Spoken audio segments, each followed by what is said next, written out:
how to find channels on Roku TV. Now, once or after your Roku TV subscription has already been activated, you can now then hover around and stream free channels and movies that is directly from your Roku dashboard. However, there are some specific channels that is actually not for free, or what do they call the premium channels. So if you hover around Ruko's official site, these are their premium subscriptions like the Stars, AMC, MGM Plus, the Bet Plus, the Cinemax. So these are the paid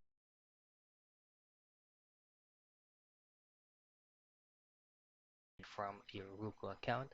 Then all you have to do is just head over directly to your dashboard, add those platforms or add those premium channels on your screen, and then you'll have to redirect to the payment method so that that specific channels is automatically added. For free channels as well, these TV shows or free channels is already been added to your Roku TV as long as you have fully activated your Roku account.